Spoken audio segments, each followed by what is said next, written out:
Assalamu alaikum wa rahmatullahi wa barakatuh, everyone. Welcome to Canada Today Youth Edition. This is your host, Brother Muhammad Maxwell Hassan. Yes, my middle name is Maxwell, right here on Muslim Network TV. Now, this conversation that we have today is going to be a real doozy. As they say, love has no bounds, love has no limits, love has no boundaries. And it's no exception today with this whole coronavirus situation, with COVID-19. Love is still in the air. Even with the masks on, people are still getting married. People are still looking to find that special someone. But these days, things are a little different, isn't it? Instead of the whole big gatherings and you celebrate and you know what I mean? Like you get all these moments, these moments that you cherish. It's a lot tougher these days, especially with the whole coronavirus situation. But we want to talk about that. How to find that significant other, or what to do in this whole, how to navigate, I should say, through this whole situation, marriages during this whole COVID-19 era. And with us here to unpack and to navigate and to guide ourselves along the way, we got two very, very special co-guests with us. So with us here today, we got Brother Rashid Nassim. He's got an undergrad in finance and accounting and an MBA. He has leadership experience in Fortune 500 technology companies where he's held management positions in corporate strategy and business development. He's currently a partner and an officer in several businesses where he has extensive international experience in a wide range of industries. His commitment to nonprofit and charitable organizations as a board member, key financial contributor, or volunteer are also well recognized. Jazakallah khairan, Brother Rashid, for stopping by. It's going to be a-okay to see what conversations will arise from this wonderful, wonderful topic. With us here today as well, we got Sister Sakina bint Eric. She's a single mother of 8. When I say a single mother of 8, that means 8 kids. Oh my gosh. A convert of Islam for 24 years, a published author, and a public speaker. She volunteer supports her community, including helping establish Converts for Unity, a support group for converts to Islam. She's halfway through her BA studies in Islamic studies and is also an entrepreneur with 2 businesses, not one, but 2 businesses. Digitally publishing Arabic, English learning materials, and social media management. Thank you so much for stopping by, Sister Sakina. It's going to be fun hearing your perspective on things. So now, as always, with this whole show, one way I always want to get things going with our guests is stories. Stories tell a lot. And so let's go ladies first. Sister Sakina, if I may ask, if you could kindly share with the viewers. I know nowadays, things are really different with this whole COVID-19 situation, but let's take you back. I know right now you're working with Khadijah Elite. Could you walk us through a little bit? Like, how did that enter your life? And if you want to share a bit about that, like, tell us your story, if I may. Actually, I know it's ladies first, but I think it makes more sense for Rashid to answer first because, I mean, it's his idea, mashallah, it's his baby. So, all right, we'll flip if you it. don't All right. mind. Hey, not a problem. We'll flip it over. So, Brother Rashid, again, wanted to give the gesture, but it's been humbly passed over to you. If I can kindly ask, mashallah, as the CEO of Khadijah Elite, for those who don't know what Khadijah Elite is, we're going to dive more into that and how this whole, and how it ties into this whole conversation. So, Brother Rashid, if you can kindly walk us through it, like, how did it all start? Sure. Assalamu alaikum, everyone. Thanks, Sakina, for giving it back. So essentially what it was somewhat of an organic setup. I mean, I personally don't have any experience in the field of marriage counseling per se. However, I am an entrepreneur. I was invested and worked in a variety of different capacities. So always had the eye out in terms of what the market needs were. Furthermore, also being a father of 3, recognize the importance of the institution of marriage in our faith. And lastly, but not least, I guess the catalyst of it was my good friend John Ducharme, who's also a partner in this business as well. He had entered into Islam many years ago, however, was quite frustrated with the situation in terms of really having difficulty in finding a partner. He looked at traditional outlets as well as non-traditional, such as Muslim matrimonial sites. And he was quite disappointed.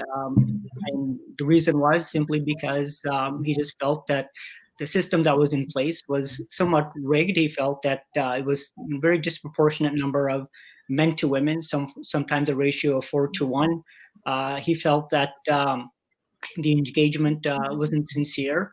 There were security concerns, and that was a big concern for him, considering he's had 30 plus years of experience being in the RCMP, with experience in intelligence and security. And also he felt that it wasn't a dignified platform for women. So there was a lot of stigma attached to this, where he felt that the women were just merely being displayed as objects, as merchandise for sale, perhaps. And he just felt that it wasn't conducive to his value system. So he had spoken to me about this, his concerns, and we talked about it quite much. And as I said before, I had concerns as well, being in the community and being involved in a variety of different Muslim associations, and seeing that this is a problem for a lot of brothers and sisters in the community. There's a lot of obstacles there for them. It's unfortunate, considering this is a sunnah that they want to follow. So that being the case, we put our heads together and we thought that if this isn't available in the marketplace, we should certainly establish a site of our own.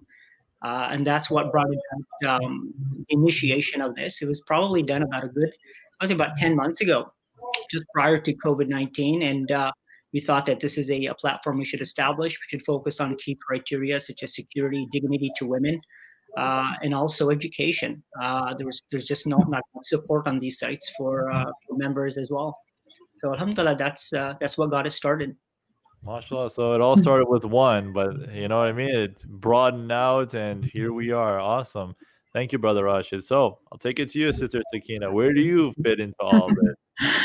Well, okay, well, mashallah, like Rashid and John, they developed this amazing website, and they got the developers to start working on all the inner workings of it. And then, of course, a major part of that is like, how are people going to find out about this site? What's going to happen? When we launch, we want people to know. So, alhamdulillah, in October, I began working with them. It started with a Facebook post from a friend of mine. This job as a social media marketer, a Muslim woman who's a social media marketer, and I thought, well, that's me. And then I looked at the post, and it was this long list of all these activities that I was be doing. But I thought, this just really sounds like something I could really support, just emotionally, and as a community leader, to be a part of it would be so excellent. So when I had the first meeting with them, they had the laptop, and they showed me how dignified and how empowering the whole process is, and how it really protects the sisters as they go through this very sensitive journey. And I was even more like, when I went to the first interview, I said, okay, I'm applying for a job. But then after I saw the website, I literally told them, I said, even if you don't hire me, I'm marketing this website for you. I'm still going to tell people about it because it's just so exciting. So so I've been working really hard for the last couple of months to manage the social media, and collect resources from specialists about counseling, and so that we can make sure that we support people and have the whole experience just be one of empowerment and safety and hopefully love, inshallah, for our sisters and brothers. Wonderful. Look at that. So it just spoke to you right away. It was almost, Yeah. I don't want to say it was like love at first sight, but you know what I mean? Like, you just saw it right away, and you're like, that's me. That's what I got to do. That just speaks to, mashallah. Wonderful. So I'm going to stick with you, Sister Sakina, for a moment, because let's transition over to the general public now. Let's say, based on your experience and based on the things that you've seen, the things that I'm sure you have, family, friends, things in your inner circle, just general observations, online, offline. What are some common trends regarding Muslim marriages in this COVID-19 era? Of course, we can say this over and over and over again. This is a unique circumstance. It's not something that happens every day. The situation is totally different. But throughout this whole year, let's say 2020, what have you noticed in terms of some trends within Muslim marriages these days? Well, everybody's kind of keeping to themselves. So I have to really just go to what the media is saying about marriage these days. And unfortunately, because people are just at home and they're stuck with each other more than normal, that there's actually a lot of marriage problems. And we see in the media, and the percentages in the Muslim population are not that different than the rest of Canada. 50% of marriages are ending, and the COVID is actually increasing this amount. So it's quite sad that marriages are ending just because sometimes people will have an easier time when they don't see each other all day, just in the evenings or the weekends. But on a very serious note, it's very sad to note this, and that we hope that there would be some more support in the community, that there would be more resources and that. But unfortunately, it's just a situation where people just they don't have the tools, maybe they don't have the education to deal with things properly, or there are situations that just can't be helped, and people have been breaking apart. But when we were resorting with, we've been doing a lot of conversations with imams and figures in our community, and we've discovered that actually there's been a lot of marriages happening too at the same time. It's very interesting, where we see a lot of couples breaking up, but there are actually still a lot of young couples actually getting married. The imams that we spoke to, we've counseled with them, our imam council, and they've actually really been very active conducting marriages too. So, subhanAllah, the marriage trend seems to be even more active than normal, and it's so. It's bittersweet, I suppose, the results of marriage in this era. Wow, I don't know what to follow. That's interesting. There was one particular part of that answer that really stuck out to me, was where people are cooped up in their homes, and it just, would you say, and Brother Rashid, maybe you can chime in on this, would you say that it exposes the holes in the marriage because of this, that you're constantly back and forth? Or do you think the COVID situation created, let's say, this tension? Is it maybe is the COVID-19 creating this tension, which is unfortunately breaking down relationships? Or is this just revealing, or just like revealing the holes that's already existing? What would you say about that? Yeah, I mean, it's unfortunate though, but Sister Sakina is correct. I mean, the statistics have demonstrated that here in Canada and elsewhere as well. I mean, we read a lot about this in the media, more from the average Canadian society, but I'm sure this is the case in Muslims' households as well. I would say, I mean, the COVID scenario pretty much, quarantined everyone into their homes, and it exposed the cracks in the marriages, in the relationships. In some cases, I mean, it was detrimental, and in some cases, I guess people were able to, reinvigorate the marriage as well. So I would say on the flip side, there was also some positivity. I mean, the scenario of being quarantined or being stuck in your home, what it does, doesn't allow an outlet for many families. I mean, sometimes people just need some space, some quiet time, and COVID did not allow for it. So it pretty much allowed certain issues and concerns within a household to fester, and there was just no outlet for anyone to physically leave. Many couples, unfortunately, they have a release to go to work or just to go out for a walk, or whatever the case may be, but this pretty much hindered all of that.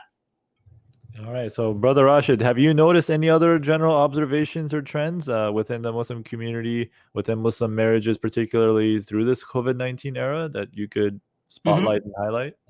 Yeah, certainly. I mean, as Sister Sakina mentioned, I mean, myself and the team, we've done extensive work and research and interviewing and speaking with many imams throughout Canada. And it was ironic that many of them stated that during this period, they've actually conducted many more nikahs than usual. And some are saying up to 3 to 4 a day.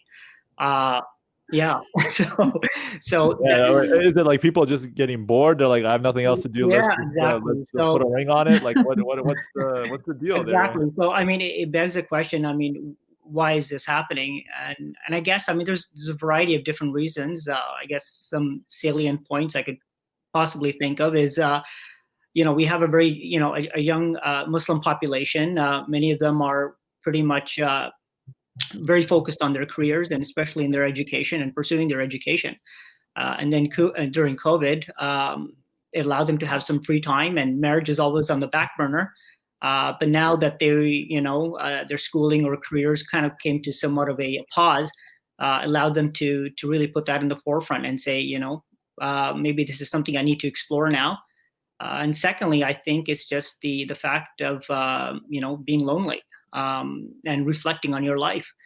Many of us have done that, and where we've been in a situation where pretty much the world has gone upside down, and we really have to reflect on ourselves, our own life, what makes us happy. And for many people, they find out it is companionship, and that has led towards many Muslims trying to find an outlet, whether that is through traditional means or through online matrimonial sites. Mashallah, man, it's really deep. I don't know what to say. Like that's so this whole situation has really put marriage at the forefront, when it was usually in the back burner. I like that you just push right up front. You know what I mean? That's interesting. Sister Sakina, if I can ask you, to let's just say for some of the viewers here who, let's say, fall into that category of, all right, I'm single and ready to mingle, and it's time to get ready to find that partner. What would you say are some examples of pitfalls or mistakes that you've seen, that you would advise a lot of new Muslims, like newly wed Muslims or people who are on the verge of getting married? What would you say are some examples of pitfalls that you would look at and say, you know what, yeah, don't do this, like just stay away from this, or you know what I mean? Like, are there any examples that you would highlight for that? Yeah. At first, we have to always consider our hearts and our relationship with Allah. This is the first thing that any Muslim has to concentrate on, no matter what their situation is, whether they're married or single or engaged or whatever. So that the first thing is that the people have to really be careful that they're conducting themselves in a way that Allah is pleased with, because when you begin anything, you say your Bismillah and you start any kind of endeavor, you really hope that Allah subhanahu wa ta'ala blesses it. And if it begins with haram, or if it begins with bad intentions, or it begins with, carelessness and haste, then generally down the road, you will see, some big problems from that. So one thing that I had noticed, I heard a couple of stories from the community that, like a brother and sister will get so-called engaged, a young brother and sister will get so-called engaged, but they haven't had nikah. Even their parents are okay with them hanging out, but then they establish like this emotional relationship as if they are already married, and they may make some mistakes because they haven't actually made the nikah yet. So in one way, I'm saying, don't be hasty and don't rush into anything. But if you were already at that stage, then just go ahead and have that nikah, the walima, and living together and doing all those other kinds of things and establishing a family. This can happen later on, but just to preserve yourself, because the whole purpose of marriage is to preserve yourself and to worship Allah through the relationship that you have. The other thing that that I would suggest is a big problem is that it's on the parents, actually. It's more of an advice for the parents, and this is something that was just brought up to us recently at Khadijah Elite, that the parents are preventing their young people from getting married for years, for all kinds of reasons. To finish school and get a degree, to make sure that the person is their tribe or their race or their culture.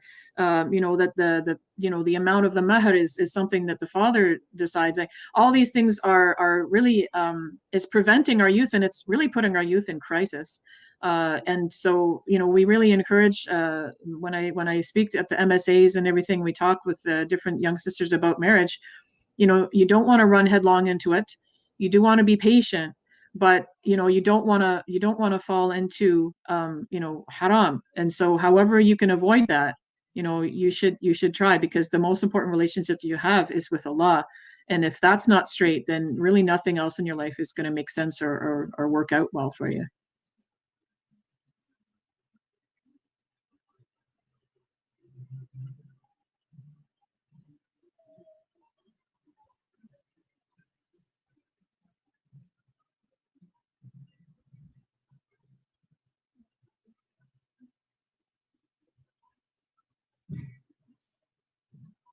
So we find, that the families, they slow down the process where, a young woman actually wants to be married, and she wants to marry like a brother who might be a little bit older than her, might be a different culture, might be. And the Prophet Sallallahu Alaihi Wasallam said, if you have a young man coming to you whose religion you're pleased with, then marry your daughter, or else what is the threat? That fitna and trials and tribulations will spread. And we just got this very very heartbreaking letter from this young sister appealing to the whole Muslim community. And inshallah, we're going to be producing that on our social media soon, so that the public can see what we've been talking about. That this sister, she is kind of speaking on behalf of all the young Muslims that they're in crisis right now, and it's largely to do with the community holding them back through all different kinds of ways, preventing them from from just taking that step and just making it halal, just making it halal, so that they can guard themselves when they're finishing their school. They can make connections with somebody, yes, who is not from their culture, or even speaks the same language as a first language or whatever.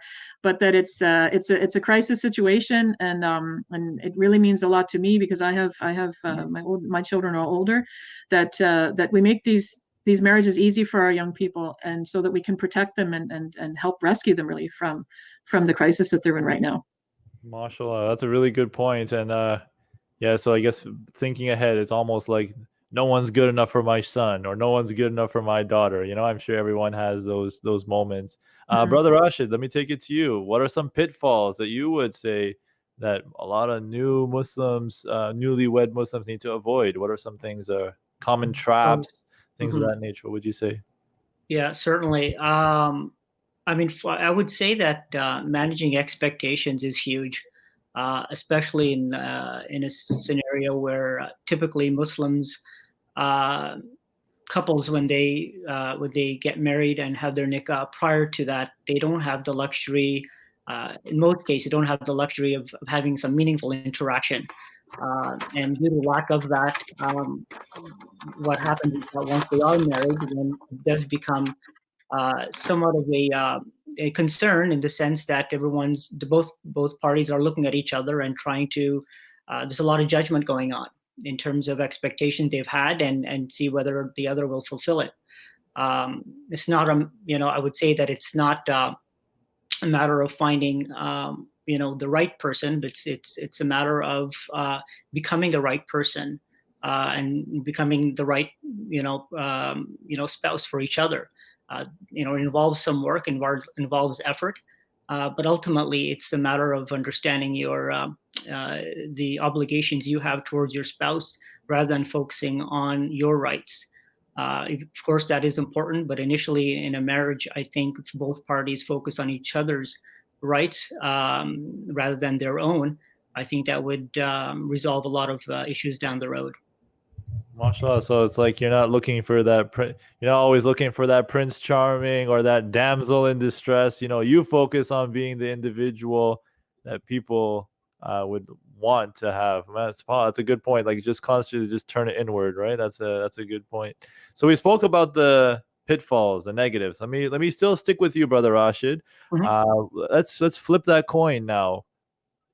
What are some, if you could like distill things down to I know it's really difficult, but let's just hear how it goes. Mm-hmm. If you could distill things down to, let's say, one particular top factor to have a successful marriage, what would that be in your opinion? If you could, there's so many avenues, so many different ways. What are the keys to success in a marriage? If you could distill it down to your number one, what would that be?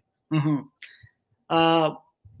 Well, it might be a boring answer, but I would say that it's do your homework up front, do your due diligence.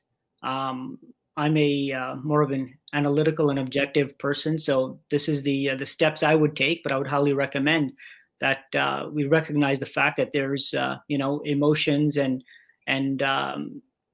softer concerns out there in terms of looks and so forth. But I think ultimately what makes a successful marriage is the key criteria in terms of judging a relationship according to compatibility of needs and wants, from a financial perspective, recognizing the fact that how will you arrange finances when you live together? How will you raise children together? What about the in-laws and other obligations that one may have with their extended family? I think these are some of the tough questions we need to ask, and I think having that done prior to the nikah is paramount. And I find many, I would say, might even be more of a cultural setup where we do have the luxury in our communities where we have a lot of people looking out for us, for our best interests, whether it be parents, extended family, friends, even sometimes the masjid or the imam himself, in kind of vetting through and filtering out your prospects, which is fantastic. However, ultimately the decision is up to that individual who's getting married to ensure that there's true compatibility. And I think there's some real hard questions that need to be addressed between the two to ensure that they pretty much are at an equal footing moving forward. And these are some of the reasons why, through our research, we've decided that in our platform, the Khadijah Elite, we actually have a very objective process. It's a quantitative process where we allow each of our members to pretty much research through over several hundred questions that we have developed with under different categories, and also some softer and some harder questions as well. So our members would be able to take these questions and formulate them into somewhat of a customized scorecard, and they would be able to actually mark all of their members throughout the process and have a quantifiable result. So it's a very objective process, and really knowing that there's true compatibility and not just making decisions based upon emotions or just looks. Fair enough, right? So you got to do your homework. That's what it is. Staying in school is one thing, so it's important to do your homework up front. Set aside, you got the emotions. That's put that on the side. Sometimes it's important to feel, because if it's completely robotic, that's going to be also problematic in a way. It's like you got to fuse the two. From what I'm gathering, it's like your heart's in the right place, but at the same time, you're saying, all right, just got to do your due diligence. Do you have any examples? I know when we get into Khadijah Elite a little bit more, you can dive into specifics, but let's just say on average for the viewers, do you have an initial checklist or things of that nature that you go through? Like you mentioned, asking some of the hard questions. What are some examples of those hard questions? Is it finances? Is it how many kids do you want? Masha, sister Sakina, man, 8. I don't know. I just, that number is that. I don't know. That's something. So are those the examples of questions? And again, sister Sakina, you can jump in as well. What are some examples of those tough questions that you ask up front? Yeah. I mean, look, it's unfortunate, but many people shy away from them, but they're important in terms of knowing the person that you're marrying. Are they in debt? I mean, from a financial perspective, it's important. Are they supporting, family members back home? Are they living on their own? Are they living with their parents? When they do get married, what's the scenario with the in-laws? Will they live with them, or will they have to be supported? And also in terms of raising children, simple things as homeschooling or Islamic school. So these are, cultural factors as well. We do have, intercultural marriages as well. That's important to consider because Islam, yes, we consider it as being universal in terms of its tenets. However, there's a lot of cultural aspects to it as well, and it's being practiced quite differently in some circles. So that has to be addressed. So I think, it's, whether it's from a spiritual, religious factor, whether it's from a financial perspective, cultural factors, raising how you want to raise your children. I think these are some questions that really need to be addressed. Right, great. So the website also actually has a way for you to answer your own kind of questions. So there are like over 100 questions that everybody probably is going to ask a prospective spouse, but there is the option there for you to also author your own questions. So anything that's personally important to you. For example, I mean, for me, like one of the main things is an attitude of gratitude and being respectful. For myself, I'm very busy online. I run a lot of little businesses. I'm busy on my social media. If I was to fill out if I was going to fill out this kind of question, then I would say, would you tolerate me being on my computer for 2 or 3 hours a day? Would you appear in my TikToks with me? Like these kinds of questions I would ask. But in addition, the important questions like, are you interested in moving, to another country? Would you live with my in-laws? Would you live with your in-laws?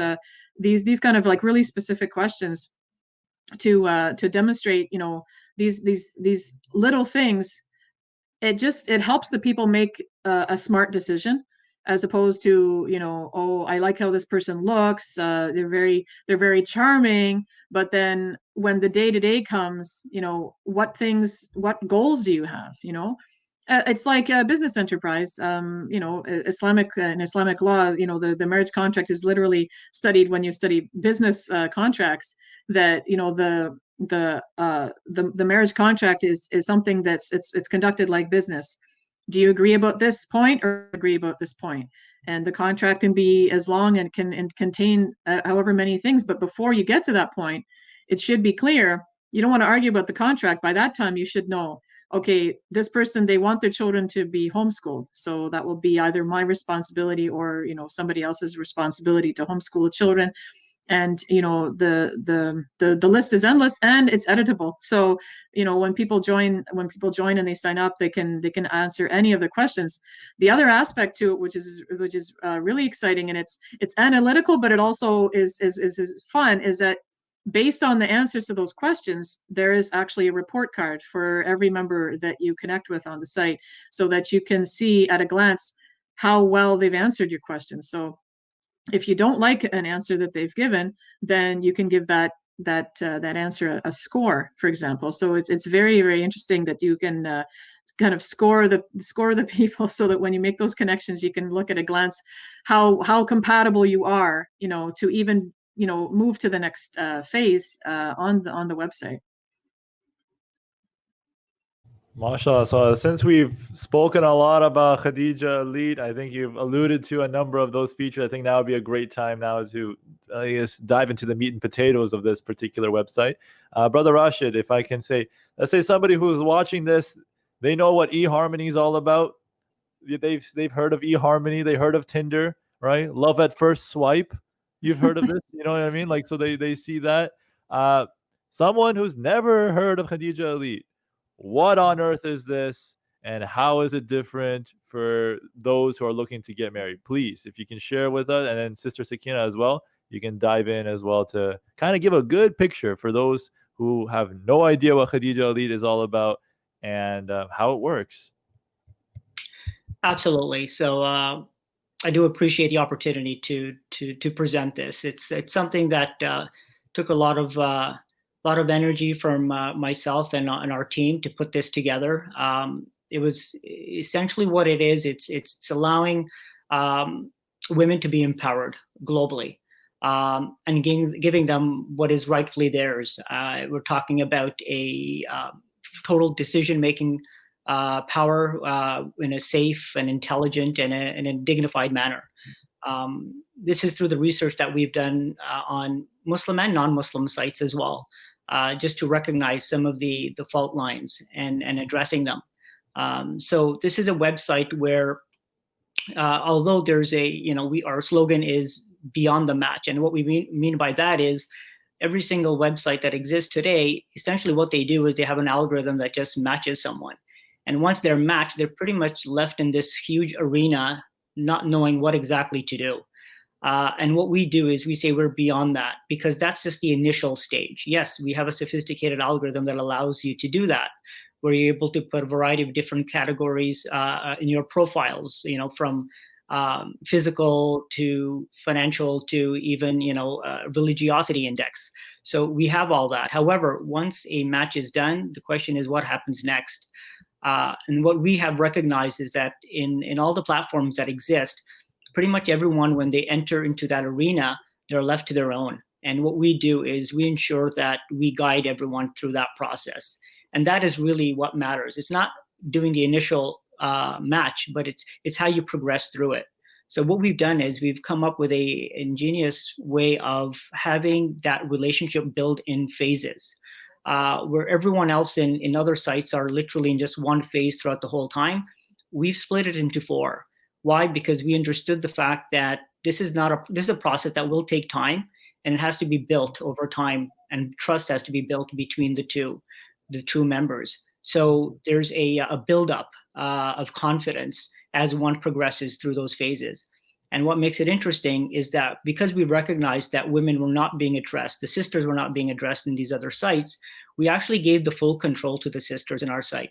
Meaning, as the relationship progresses from phase 1, 2, 3, and 4, it is only the sister who has the opportunity to migrate this relationship to the next level. The brother doesn't. And the reason why we've done that is because through our studies, we've recognized that the men are too eager to jump to the next phase, and the women are the ones who are a lot more cautious and more deliberate in terms of their actions. So that being the case, what we've done is, for the very first phase, we've recognized that many men are actually looking at the pictures and swiping left and right, which is very undignified in our, from our sense. And we felt that why should women be put on almost on display and having men do such demeaning things? We said, no, at the beginning, the women's picture will not be shown. It'll be blurred. So the men would be forced to look at their profiles, read it, and truly engage with them. And once that engagement is done and the discussion is done between the two, only then, when the sister feels comfortable enough to migrate this to the next level, then she allows that migration to happen to the next phase. And only then her picture is revealed. So in succession pattern, as you elevate to a higher level, more and more is revealed. Eventually, you'll be able to do video chatting and obviously meet in person. So the phase process is a very graceful process that allows the communication and the interaction to really slow down. So there's some meaningful discussions happening, and through those, and that's where our proprietary scorecard comes about, where we allow at each phase, we allow the sisters and the brothers in this case to develop a scorecard. Basically, we allow them to look through our directory of over 300 questions, but also they can make their own, and that becomes their template to score each candidate according to their own questions or our questions, and each one is marked on that, and they get a very, as Sakina mentioned, a report card, where they'll be able to see in one glance all of the people they've been communicating with and how they rank. This becomes a very objective process of who you want to move forward in your next phase or not. And finally, one of the key factors for us was also security. What we've done is, and through our research, we've found that there's so many people putting fake, coming on with fake profiles.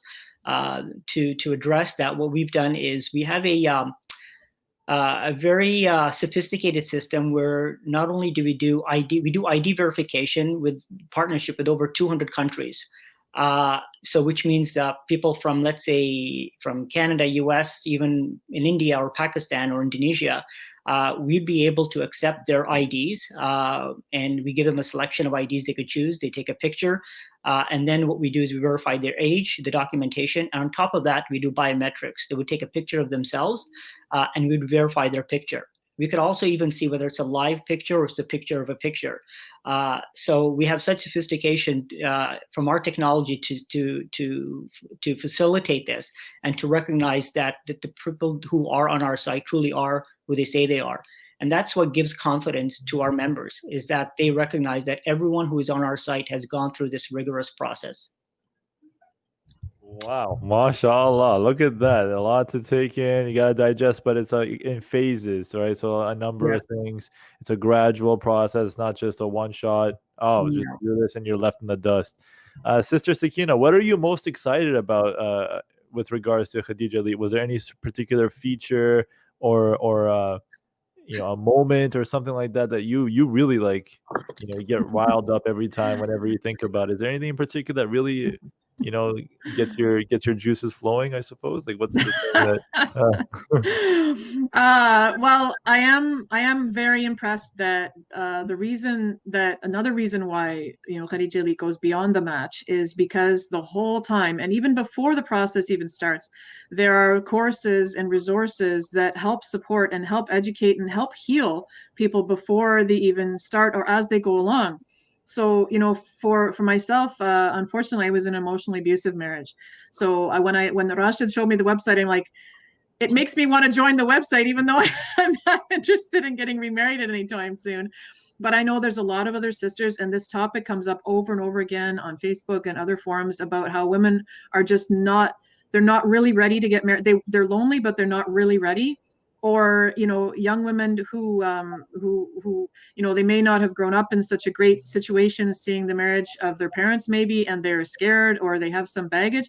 So we're working with counselors and therapists and marriage coaches. We're developing, and we already have courses and resources set aside so that when people join the website, they can get professional self-help through the courses, so that as they go along, they can educate themselves. They can do like a kind of a self-therapy type of thing, and they can also educate themselves about marriage, about those types of things, like developing like what's called a relationship contract, where you answer questions based on what you want to get out of this marriage that you seek. So it really helps people, for those people who are already ready for marriage and they think they know.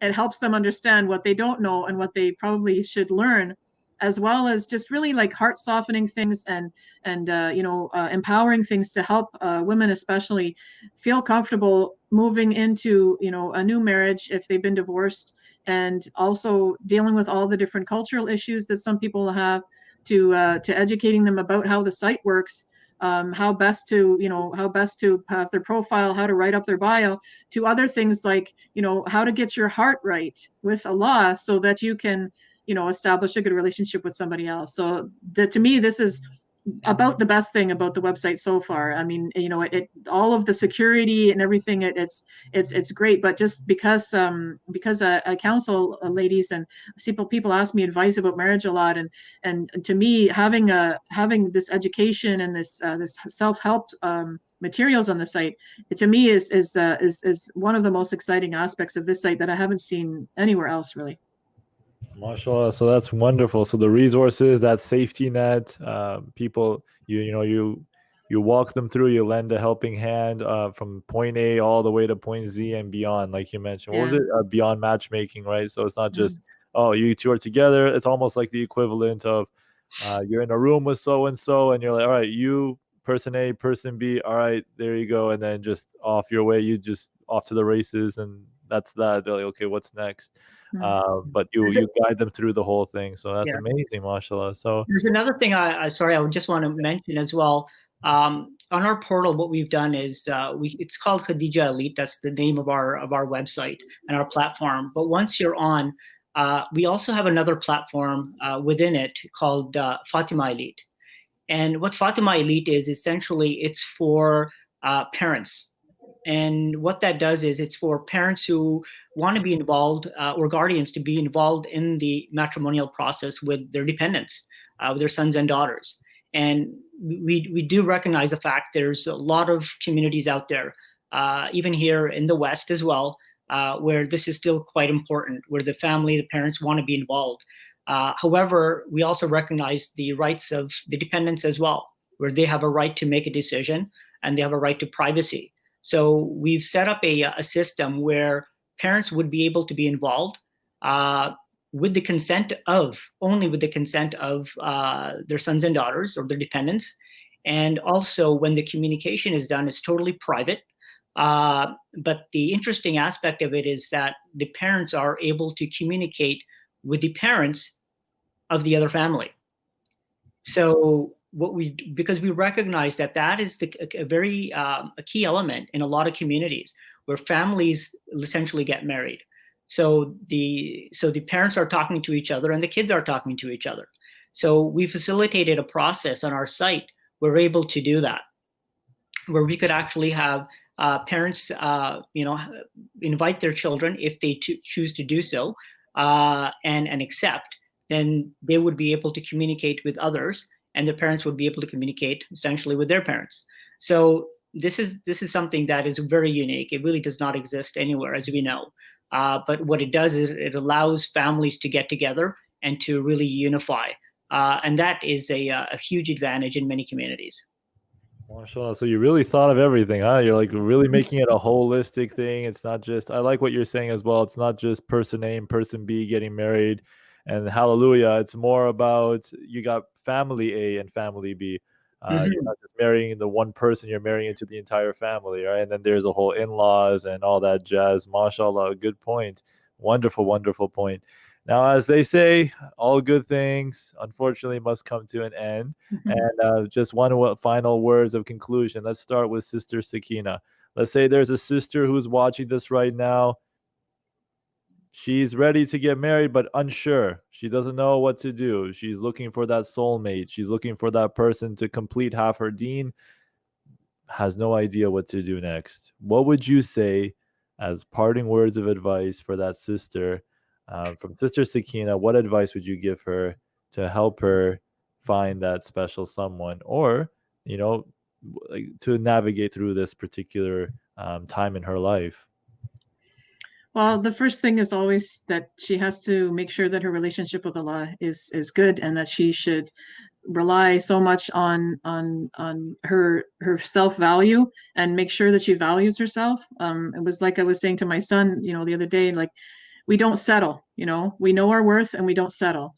And that she should not be hasty, and she should not just settle for the first, brother that shows interest, that her marriage or her remarriage is just as valid as anybody else's, and that she should be concerned with and make dua for the very best and expect the best out of whoever she does find. And to follow us on our Facebook page. We have a beautiful Facebook page that's full of empowering messages and videos that will really make her feel cherished and valued. And sign up to the website, inshallah, and explore everything that's on there, because it should help with anything, inshallah. MashaAllah. So I'll take it to you, Brother Rashid, to close it out. Let's say there's a brother, based on the way how I guess initially how it's presented with Khadijah Elite with the sisters in charge, it's almost like the guys are hanging in the dust. Oh, great. What do I do now? Let's say we got a brother here, single, ready to mingle, or he's just, again, he's confused. He sees things and he's like, you know what? Again, you mentioned at the very beginning of this program that more marriages happening, like with COVID. I don't know, just it's an idea in the back burner, now it's at the forefront.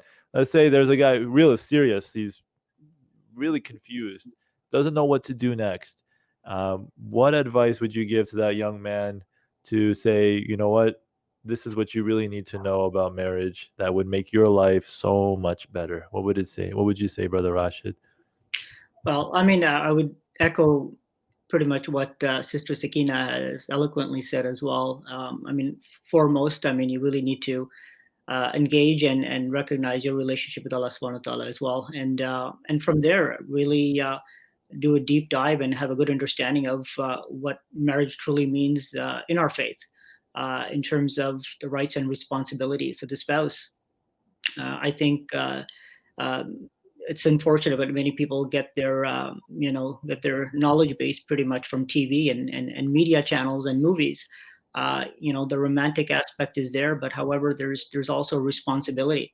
And I think it's a matter of education, and that's where on our website, our website is not designed just for people who want to get married immediately, but it's for anyone who's even contemplating it for the future, within a year or so, because it's established resources that we have. It allows people to come in and first even take courses. There's courses that we've designed where members would be able to go and educate themselves on the whole process of marriage. What does it mean in our faith, but also from a psychological perspective as well. So I think education is key. And I mean, whether you want to get married now or in the future, I think that's what our site is providing, those resources for someone to come in. And then when they're comfortable, then absolutely they could start engaging and speaking with others within the community. But I think the key aspect is establishing some education for themselves. MashaAllah, Brother Rashid and Sister Sakina. With that, thank you both so much for stopping by. And again, Khadijah Elite, if you haven't heard about them, inshallah, when's it launching again? Like officially? I think officially, we haven't established a date where we're at this point. We're saying it's early 2021. Right. But inshallah, it'll be very, very soon. All right, early 2021. Keep your eyes and ears open for that. Thank you both so much. MashaAllah, you two have added tremendous value, a lot of input. And for those trying to navigate through marriage in this whole COVID-19 era, I think you two have really dissected a lot of those key topics. So thank you, Sister Sakina, and thank you, Brother Rashid. So now, again, final thoughts here. Let's go to me alone here. I want to talk one-on-one with the viewers. Want to make sure that we're in good shape here now. When it comes to the whole idea of marriage, I know something sounds sweet, and you've probably even seen a lot of people talking about this. You may even hear a lot of jokes, more that last a lifetime, right? Some people say marriage is like a fortress. Those who are out want to get in, and those who are in want to get out, right? You hear it all the time. You hear about cracking jokes left, right, and center. But the one thing, if I can humbly share with you, that's resonated with me, and it's echoed, it's a nice common thread throughout this whole conversation, is to not to be focused on finding the right person, to be the right person. And I've heard it been put like this. You may have heard folks saying that marriage is like 50%, 50%, you're 50%, the other 50%, you make 100%. You're half and the other person's half and you make a whole. No, that's not how a marriage is ideally made. You want to be 100% with another 100%. Not to be dependent on one another, but so that you can stand on your own 2 feet and be proud. Because the worst thing that could happen is when you marry out of desperation. When you're not full and you're seeking that, fulfillment from someone else, it's like it all ties back to what it was said before, is that we don't want to rely on the creation when you have the creator. Creation is limited. Human beings are limited. People have capacities. People can't fulfill your needs. People can't be there for you all the time. How many times have you tried calling someone they didn't pick up? That's a simple example. But who's always there 24/7? Who will never let you down? Who has been there for you? Who is there for you now? And who will always be there for you? The one who created you, Allah subhanahu wa ta'ala. And so with that, may Allah subhanahu wa ta'ala make us among a generation of those who have flourishing Muslim marriages and who set out in the right way. This is your brother Muhammad Maxwell Hassan. Tune in every Wednesday at 7 p.m. Eastern Standard Time for another episode. And with that, stay strong, stay safe, and stay proud to be Muslims. Assalamu alaikum wa rahmatullahi wa barakatuh.